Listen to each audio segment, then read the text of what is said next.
की वह अंधेरी रात, तेज हवा, गांव में सन्नाटा, अजीब सी आवाज आना, गांव की हर घरों के दरवाजे बंद, रातों में घरों के दरवाजे खटखटाने की आवाज, अजीब से चीखने की आवाजें आना। यह कहानी है धनपुरा गांव की। गांव में हरी भरी पेड़ पौधे, गांव का रहन सहन एकदम साधारण था। पर गांव में अजीब चीज थी जो रातों में लोगों को डरा कर रखती थी। वह अंधेरी रात, एक दिन गांव में पेड़ के नीचे बैठक था। गांव वाले वह अंधेरी रात के बारे में बात कर रहे होते हैं। गांव के बीच में शहर से आए राजू, सुनील, सीमा और सुनीता, ये लोग भी गांव के साथ खड़े होकर गांव वालों की बातों को सुन रहे होते हैं। गांव वालों ध्यान से सुनो। रात में कोई घर से बाहर मत निकलना। सब अपने अपने घरों के दरवाजे और खिड़कियां बंद करके रखना। अगर बाहर से कोई आवाज लगाए तो भी दरवाजे मत खोलना। कल रात मैं साइकिल से आ रहा था। मुझे उस पेड़ के पास से अजीब सी आवाज सुनाई आ रही थी, जैसे हवाओं ने मेरे साइकिल के पहियों को जकड़ लिया हो, कोई मेरे पास आने की कोशिश कर रहा हो।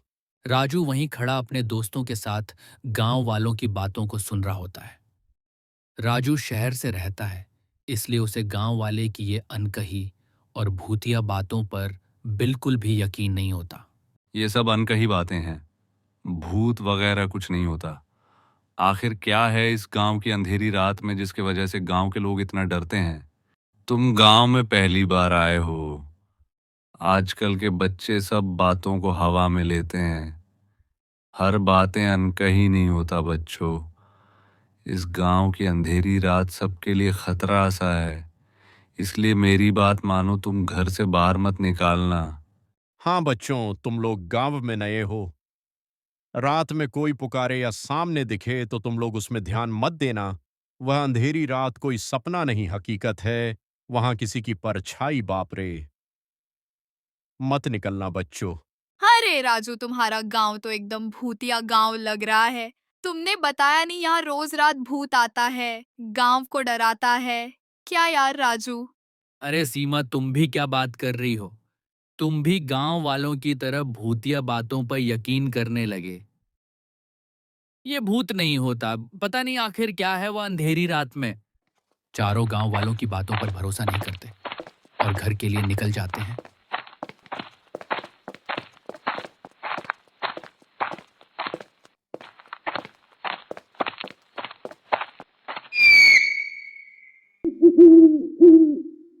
रात होने लगी।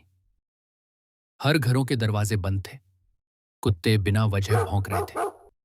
धनपुरा के लोग अंधेरी रात से डरते थे, क्योंकि वह रात कुछ ना कुछ छोड़ जाती थी। गांव के बाहर एक पुराना पीपल का पेड़ था। वहां हमेशा किसी की चलने की आवाज आता था, जैसे वहां किसी ने अपना घर बना लिया हो। चारों रूम में बैठकर गांव वालों की बातों को सोच रहे होते थे।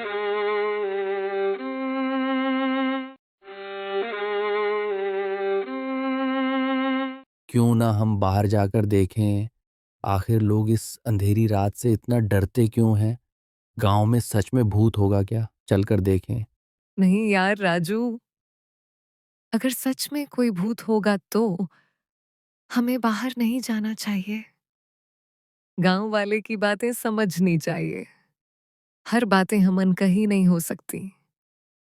गांव वाले इतना बोल रहे हैं तो जरूर इस अंधेरी रात के पीछे कुछ तो राज होगा। अरे यार, तुम तो कुछ ज्यादा ही डरपोक हो। यह भूत वगैरह कुछ नहीं होता। तुम भी गांव वालों की तरह डर रही हो। चलो यार, चलकर देखते हैं गांव में भूत। हाँ चलो चलकर देखते हैं क्या है अंधेरी रात का राज। हमें भी तो पता लगे। रात होते ही चारों घर से बाहर निकलकर गांव में देखते हैं। गांव एकदम सन्नाटा था। घरों के दरवाजे बंद थे। चारों डरे हुए और सहमे हुए थे। तभी अचानक गांव में कोई घूम रहा होता है, चादर ओढ़कर। तभी राजू आवाज लगाता है। को कौन है वहां? कौन है? सामने आओ। डरो मत बच्चों, मैं भूत नहीं हूं, डरो मत। तभी वो आदमी राजू और उसके दोस्तों के सामने आकर खड़ा होता है। आप कौन हो और इतनी रात में गांव में क्यों घूम रहे हो? मैं इसी गांव का रहने वाला मोहनलाल हूं। मैं सालों पहले गांव छोड़कर शहर गया था। शहर में मेरा सब कुछ चला गया, घर, पैसा, सब कुछ। इसलिए मैं गांव वापस आया हूं। पर गांव वालों से नजर नहीं मिला पाता, इसलिए रोज रात इस गांव के पेड़ के नीचे बैठता, गांव में घूमता, ठंड में लोगों के घरों के दरवाजे खटखटाता था, पर मुझे भूत समझकर कोई दरवाजा नहीं खोलते थे। रात में घूमना मेरी मजबूरी और लाचारी है। आप चिंता मत करो, गांव वाले आपको कुछ नहीं बोलेंगे। पर आपका ये चोरी छुपे रहने की वजह से गांव वाले इस गांव को भूतिया समझने लगे थे। रातों में अपने घरों के दरवाजे बंद करके रखते थे। ऐसा नहीं करना चाहिए था आपको। इनकी बातों को सुनकर गांव के कुछ लोग भी वहां आ गए। अरे मोहनलाल, तुम हो क्या? इतने समय से हम तुम्हें भूत समझकर डरते रहे, अपने ही गांव में डर डर के रह रहे थे। क्या मिला तुमको लोगों को डरा के? मुझे माफ कर दो, मैं गांव वालों से नजर नहीं मिला पा रहा था। मेरे पास सर छुपाने के लिए जगह नहीं थी, इसीलिए मैं रोज रात इस ठंडी में पेड़ के नीचे आकर बैठा करता था। गांव वाले समझ गए थे, जिसे वह लोग भूत समझकर डर रहे थे, वह गांव का ही आदमी था। और अब यह गांव वाले के मन से डर चला गया। गांव वाले समझ गए कि डर उनके मन में था, असल में कोई भूत होता ही नहीं है, सब उनका वहम था। इसी तरह उस अंधेरी रात का राज भी सबको पता चल गया।